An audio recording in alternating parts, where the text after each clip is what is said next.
Next concentration term है number 5, formality. ये formality word formula से बना है।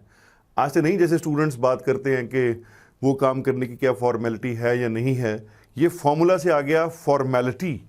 It is the number of formula mass units of solute. Formula mass units of solute, आगे फिर वही है डिजॉल्व्ड पर लीटर ऑफ सोल्यूशन। इसके लिए सिंबल आ गया कैपिटल एफ, सिंबल आ गया कैपिटल एफ। तो फॉर्मेलिटी आ गई number of formula mass units of solute over volume of solution in litres. जैसे मोलैरिटी में आपने नंबर ऑफ मोल सीखे कैलकुलेट करने, नॉर्मेलिटी में आपने नंबर ऑफ ग्राम इक्विवेलेंट सीखे, तो फॉर्मेलिटी में आ जाएंगे number of formula mass units of solute. Calculate वैसे ही होने हैं। तो number of formula mass units आ गए given mass by formula mass. अब स्टूडेंट कई बार सोचते हैं कि फॉर्मूला मास तो वही है जो मोलर मास है। जैसे मैंने एग्जांपल लिखी है NaCl, इसका फॉर्मूला मास आ गया 58.5, इसका मोलर मास भी सेम है 58.5। इसलिए फॉर्मेलिटी और मोलैरिटी में कोई फर्क नहीं है। प्रैक्टिकली इसे करते भी नहीं है, एग्जाम में इसके क्वेश्चन भी नहीं आते, आ जाए तो कोई मुश्किल बात भी नहीं है। तो क्यों नहीं आते? क्योंकि ये सिमिलर है। तो फिर एक क्वेश्चन ये भी आता है मन में, ये आया ही क्यों? तो फॉर्मेलिटी टर्म इंट्रोड्यूस की गई specially for ionic compound. It is same as molarity but for ionic compounds. अब जैसे NaCl आ गया, मान लो हमने 5.85 ग्राम्स NaCl को डिसॉल्व किया इन 100 cc ऑफ सोल्यूशन, तो इसकी फॉर्मेलिटी कैसे आएगी?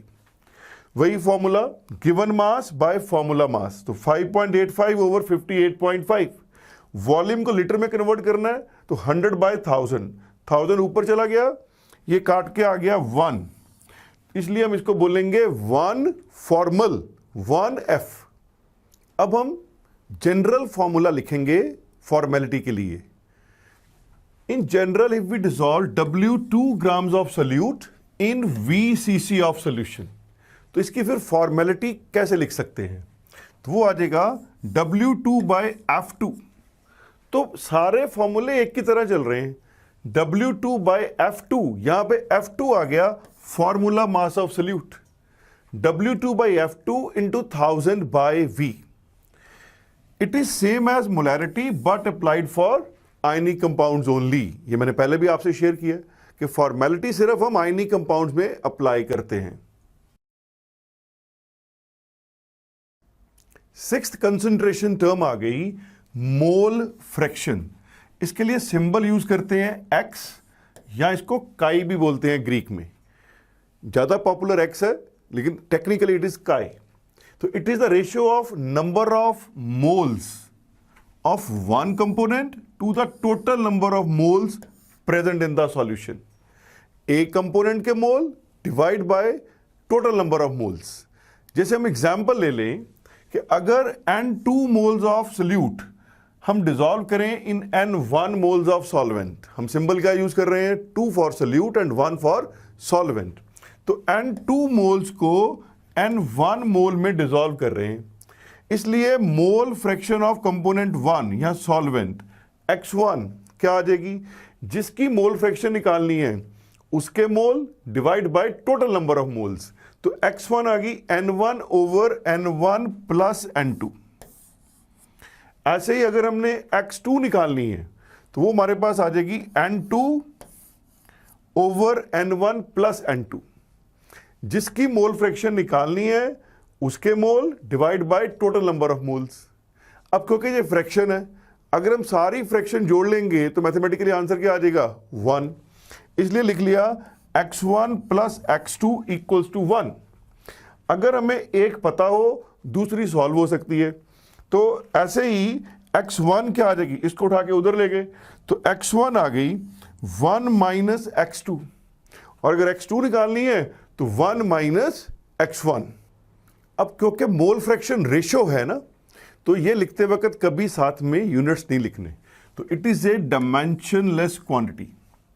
It may be noted that mole fraction is independent of temperature. क्योंकि सिर्फ नंबर ऑफ मोल्स देखने हैं इसके अंदर। अब सेवंथ कंसंट्रेशन टर्म आ गई mass fraction. Symbol same use करते हैं, काय या एक्स।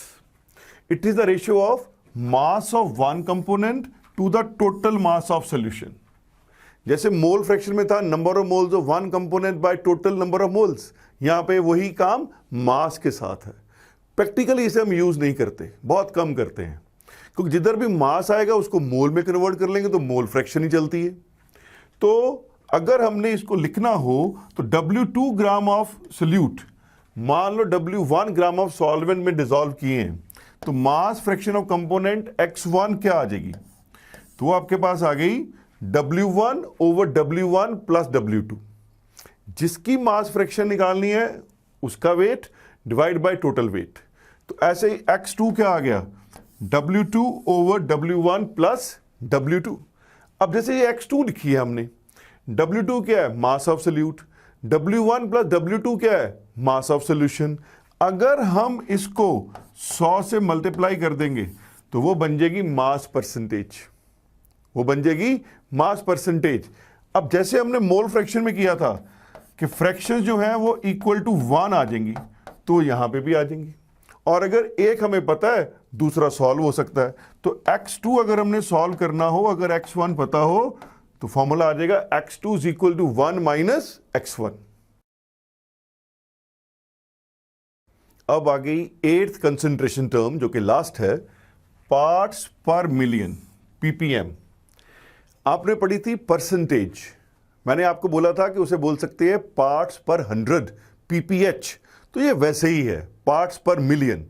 वहां पे था अगर 100 पार्ट्स सॉल्यूशन के हों, तो यहां पे है अगर मिलियन पार्ट्स सॉल्यूशन के हों। तो number of parts of solute in million parts of the solution, million. तो ये आपके पास आ गई number of parts of solute in million parts of the solution. जैसे आपने परसेंटेज में 4 मेथड्स लिखे थे, W by W, W by V, V by W, V by V। तो इसमें भी 4 मेथड्स बन सकते हैं। अब मैं एग्जांपल सिर्फ एक की लूंगा। मान लो हम एग्जांपल लेते हैं W बाय V की। अब पार्ट्स पर मिलियन कब अप्लाई करना है? When amount of solute is very very small। Example ले ली मैंने, अगर हम 3.3 into 10 raise to power -3 grams chlorine को डिसॉल्व करें in 1 litre of solution, in 1 litre of solution, तो इसकी कंसंट्रेशन ppm में कैसे आएगी? तो जिसकी कंसंट्रेशन ppm में निकालनी है उसका mass divide by total mass of solution into 10 raise to power 6। तो यहां पे मिलियन आ गया 10 रेज टू पावर 6। तो ये जो मैं एग्जांपल ले रहा हूं, ये एग्जांपल है W बाय V मेथड की। तो वेट ऑफ सोल्यूट दिया हुआ है 3.3 इंटू 10 रेज टू पावर -3। अब आम लाइफ में हम ऐसे बातें नहीं करते 10 रेज टू पावर -3, इसीलिए हमने कंसंट्रेशन टर्म एक और बना ली जिन केसेस में सोल्यूट का अमाउंट कम होना है। अब यहां पे सोल्यूट का अमाउंट आ गया 3.3 इंटू 10 रेज टू पावर -3 और वॉल्यूम ऑफ सोल्यूशन है 1000 cc into 10 raise to power 6। अब ये 3 पावर और ये 3 इस 6 से कट गए, तो हमारे पास आंसर आ गया 3.3 ppm, 3.3 ppm। अब जैसे पार्ट्स पर मिलियन है, ऐसे आप पार्ट्स पर बिलियन भी बना सकते हो, ऐसे आप पार्ट्स पर ट्रिलियन भी बना सकते हो, जो आपका मन करे। तो ये थी 8 concentration terms, starting from percentage, molarity, molality, normality. 5वीं थी फिर फॉर्मेलिटी, 6th आ गई mole fraction, 7th mass fraction, 8th आ गई पार्ट्स पर मिलियन। इन 8 में से आप अगर ज्यादा फोकस 4 पे भी करोगे तो सारे क्वेश्चन सॉल्व हो जाएंगे। कौन कौन सी?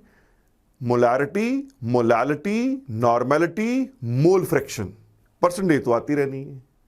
बुक्स में बहुत सारे फॉर्मूलाज दिए होते हैं, आपने ज्यादा फॉर्मूलाज नहीं करने, आप सिर्फ ये 4 फॉर्मूले याद करो। मोलारिटी का W2/M2 1000/V, मोलालिटी का W2/M2 1000/W1, नॉर्मेलिटी का W2/E2 1000/V, और फिर मोल फ्रैक्शन का अगर सॉल्वेंट की मोल फ्रैक्शन निकालनी है तो x1 n1 over n1 plus n2, अगर x2 निकालनी है तो n2 over n1 plus n2। आपके सारे क्वेश्चन सॉल्व हो जाएंगे, ज़्यादा फॉर्मूले याद नहीं करने। ये 4 फॉर्मूले याद करोगे तो सारे आपके क्वेश्चन सॉल्व हो जाएंगे।